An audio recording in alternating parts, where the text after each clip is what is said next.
What's up, YouTube? The Random Outdoorsman is back, and today I'm going to be showing you how to get a pocket knife razor sharp.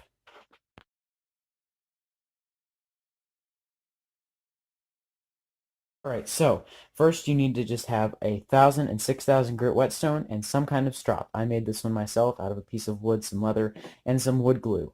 So this stone I'm using is a Vistal one. I just got it off of Amazon. That's the brand name. It's 1,000 and 6,000 grit stone. Has this nice little rubber base here that fits into this bamboo base. So many options there. It's nice. It kind of catches your water too. You want to start off by soaking your stone in whatever it's supposed to be. This stone is supposed to be soaked in water for about 10 minutes. That just helps with the metal and rock, little sand flakes when you're sharpening. So I'm sharpening my little mini paraframe here, and I will start off and show you how dull this is. So I actually purposely dulled this, but here's a little piece of paper. You see it basically rips the paper. Now you can pull it and it will slice a little bit, but once I get done with this video, that will seem minuscule even though it's cutting the paper, because it just rips the paper if you try to push it through. So to begin, you want to take your knife. The only good way to get a perfect angle is with a lot of practice, but we are humans, so it seems like that nothing will ever be exactly perfect, but you can get closer to it. So you want to start off with your folding knife, hold on the blade, mostly. Don't just hold on the handle. That puts a lot of stress on the joint there. So take it, lay it down on the stone. You don't really want a 90-degree angle because then basically it'll just file down a piece of metal. 45 is still too steep for most knives. 35 is still a little bit steep for me. I like to go between a 15 and 20-degree angle there.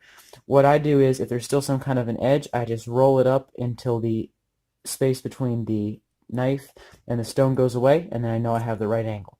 So you want to hold it there, and especially for these curved knives, you're going to do a motion like this as you sharpen it. So try to hold a constant angle there.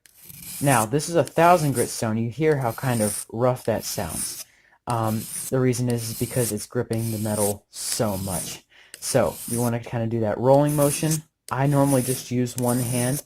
I don't like to do the push and pull method like this because I find that with certain small knives I end up catching the blade into the stone and then either digging out a piece of the stone, dulling the knife blade a lot, or both. So I prefer to just do a dragging motion when the knife is not super dull or have any nicks in it. So basically you're going to do this just a couple more times. Do it for about 30 seconds, I'd say, and just kind of make sure to get all over the blade.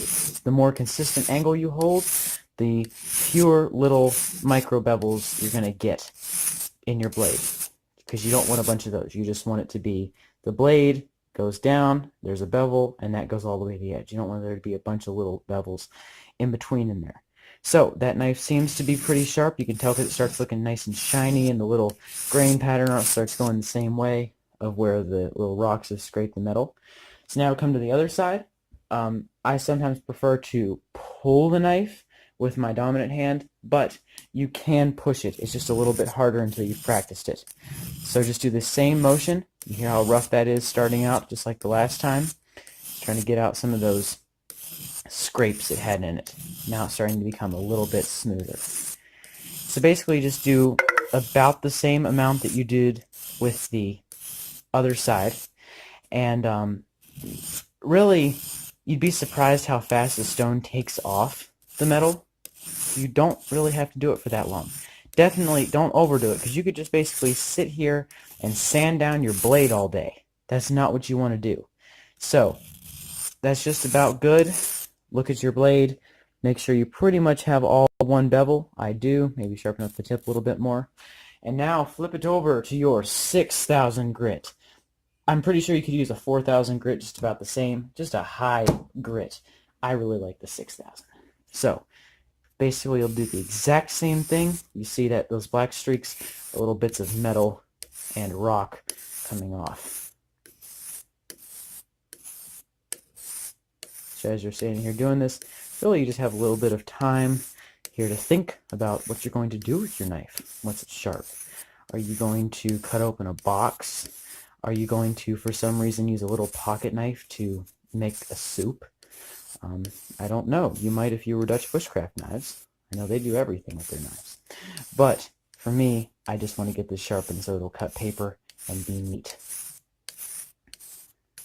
So it doesn't take as long with the 6,000 grit side. That's going to be just about enough. You see it's got some of that watery paste on there. That's why it's good to soak your stone, because if not, all of that would be stuck down to the stone and stopping your knife from getting to the stone to get sharpened. So you're going to do the exact same thing on the other side. Remember, make sure to hold on the blade, not on the handle, because then that kind of bends the blade there at the joint. And eventually, if there's little rubber or plastic, any kind of washers in there, it will start to show, and it will start to get loosened, even sometimes with little metal ones. So, almost done here. Remember, don't over sharpen. It doesn't take hours. If your knife wasn't like nicked up and dinged up and have huge scratches in it, it doesn't really take that long. You see, I've only been doing this video for about 5 minutes, and this knife is almost done. So, do a couple more scrapes. One nice big long one. You can't see anything because there's a bunch of stuff on there. I'll take this little paper I had before.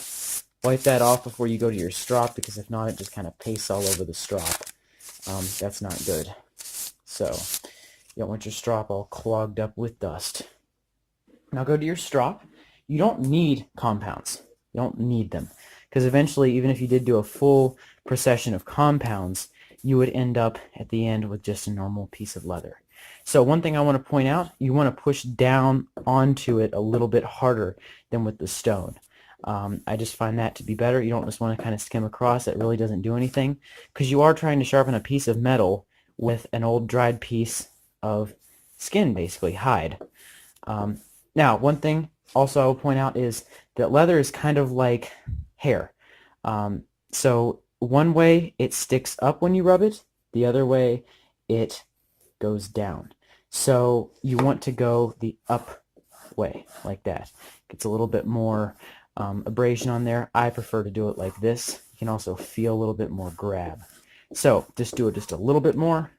Come to this other side here with your left hand, just like before. Just drag hard, push down. So you cannot come both ways with this. It will cut the leather and just kind of be weird. You can't really do that because it'll just stop, go back, stop. That'll be pretty self-explanatory though. If you don't have access to a piece of leather or a strop, just because you can't get one yet or something, or you don't want to, and you just want to get your knife sharpened, you can use just a piece of paper on a little piece of wood or on something solid, and you can use that instead. So here we go, almost done, and I'd say that's just about good. So here's your piece of paper here, and now I'm about to show how sharp this is. Wow, a lot sharper there, isn't it? And so what you want to do, in case there's a little snag like that, is you just want to take it back here to your strop and kind of smooth it down just in that area. Once in a while, it will just be a little burr on the blade, and just slicing on some paper will take it out. So you see there, it's very sharp up by the base here. Let's see if it's sharp up by the tip. There's just a little bit of a catch spot. Right, oh, not feeling it now. That's what I'm saying. Sometimes you just need to slice on something a little bit, and that'll take that burr off. Also, you take a piece of wood like this, pull it across the edge. If there's a little burr, that will take it off. So let's just make sure there's no more little burrs here. Got 2 little sheets of this here. Yeah, it's looking pretty smooth to me. So you see what I'm saying? That was just a couple minutes. And that's how sharp you can get a little pocket knife like this. This is just a little Gerber knife. I mean, you might even have one like this. So, there you go. That's all for today's video. I hope that helped you. Hope you were able to get your knife razor sharp so that you can just do this and be very, very satisfied. Because I just love doing that sometimes. So, make sure to like, subscribe, comment. Please tell us what you think. Tell us if this worked for you. If you think there's something I need to change. I don't know. This is how I sharpen my knives, and they get sharp. So, that's all for today's video. Happy trails.